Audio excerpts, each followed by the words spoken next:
Мәселен, Қонаев маған мынандай бір оқиға айтты. Bir күні дейді, жақын туысқандарым барлығы жиналып, үлкен қариялар бар ішінде бәрі келіп дейді, мына сізден бала болмай қалды. Сондықтан енді сізден біз ұрпақ алып қалуымыз керек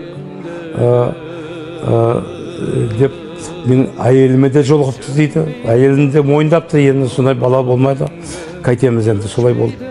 Сөйтіп маған дейді 20 жасар қызды дайындап қойып дейді, оның өзі құлшынып отыр дейді, жаңа қыздың өзі. Мына ұрпақ алып қалуымыз керек сізден. Сонан әйелім айтты дейді, енді осылай өздеріңіз деймекен мақұл десе мен қарсы емеспін депті. Содан кейін Қонаев көнбей қойыпты. Мен қарсы болдым дейді, жоқ. Мен Мәскеуге барамын, Ленинградқа барамын, басқа қалаларға барамын, міндетті түрде бір күрделі кітап алып келемін. Соны Зухраға берем, Зухра соны оқып шығады, соны кейін барып түніме екеуміз соны талқылаймыз.